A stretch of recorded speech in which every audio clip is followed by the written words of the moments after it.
Shutterstock.com. The image most people have of sleeping beside their significant other is one of tenderness and bliss. Both people snuggle close and dream peacefully.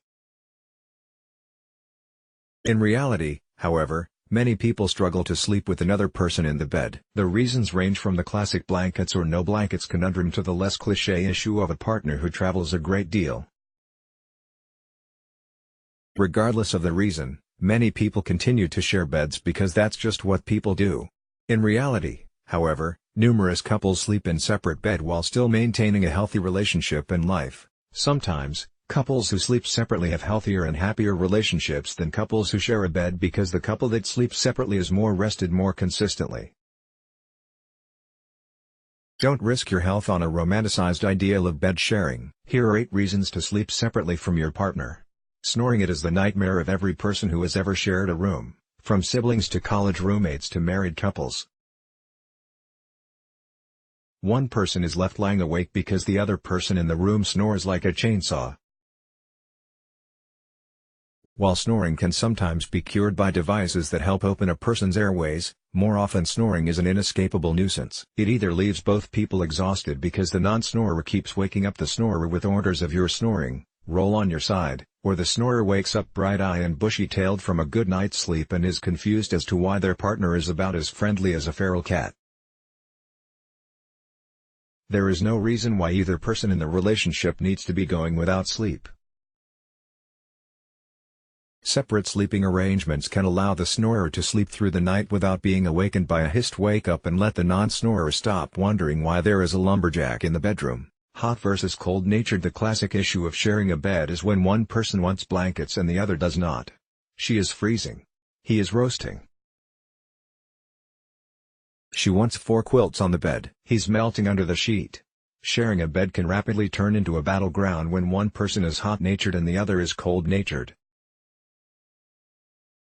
Summer and winter leave both of them miserable, and spring and fall are not exactly a cakewalk either. The answer is simple, yet many couples refuse to contemplate sleeping in separate beds.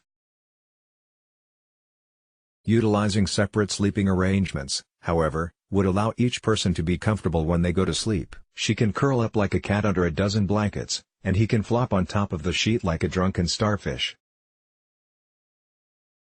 Neither of them have to listen the other complain or miss out on their own rest. They can sleep at the temperature that is comfortable for them.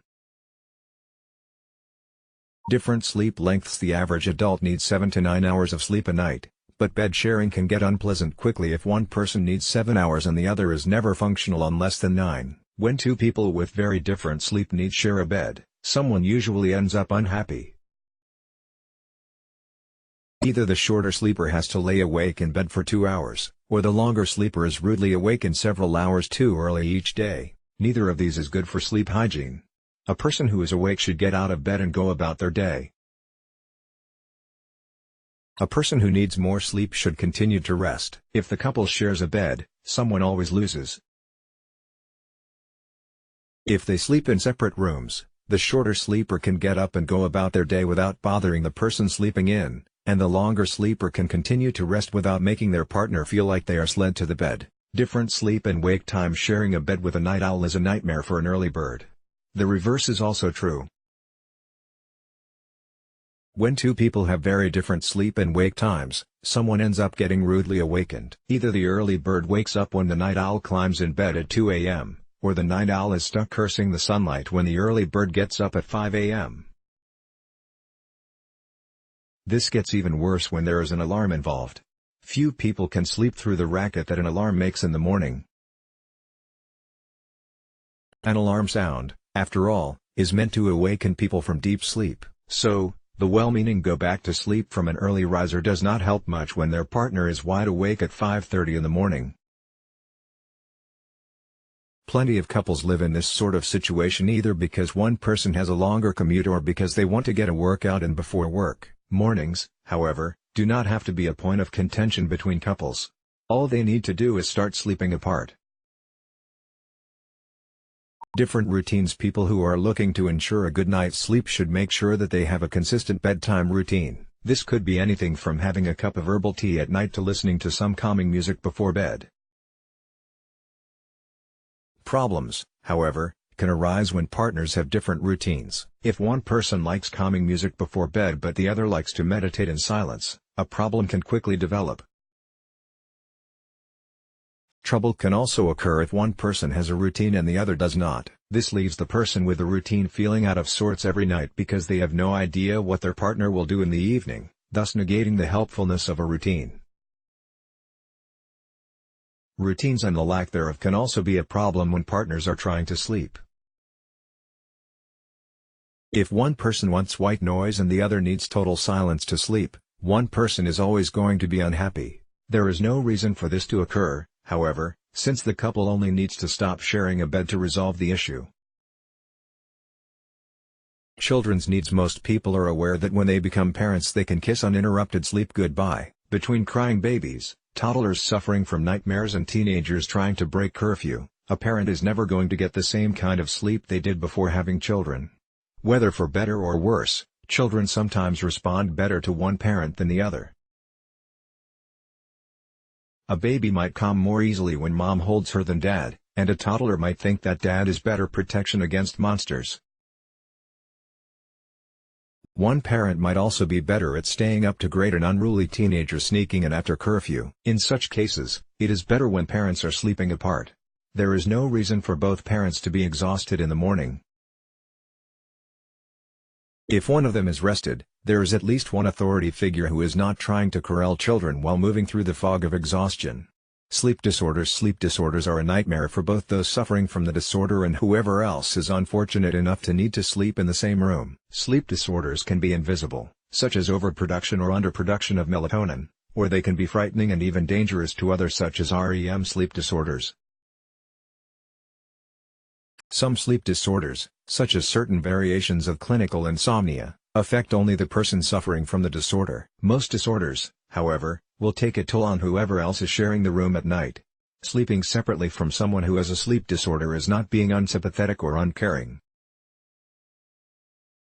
In such situations, one person needs to be functional, especially if there are children involved. Most people with sleep disorders recognize the value of sleep since they get little of it themselves. They will understand why their partner felt the need to change rooms. Partner who travels often. Someone who has a partner who travels often is probably going to want to have their own room. This is because the person who is left behind either feels lonely and unable to sleep when the traveling partner is away, or they are not used to having another person in their bed and so sleep poorly when their traveling partner is home. Neither situation is an ideal sleeping arrangement, and it is probably best if the couple sleeps in different beds. Though it may seem harsh or lonely at first, it will result in better sleep for both people. The traveler is used to sleeping alone when they are on the road, and their partner will get used to sleeping alone as well. This way, when the traveler is gone, both people are in sleeping arrangements that are familiar. Then, there is no resentment from the person who is left behind. They do not feel resentful when the traveler leaves and do not feel resentful that the return of their traveling partner has stolen their sleep. Sleep is too important and too rare in today's world to relinquish it easily. The many couples who struggle to sleep well together could benefit greatly from altering their nighttime arrangements and sleeping separately. Sleeping separately is highly unlikely to negatively impact a relationship. On the contrary, getting a better night's sleep will likely have the couple feeling happier and more patient around their significant other. For the unusual couple that sleeps perfectly well in the same bed, on the other hand, there may be no reason to change a good thing.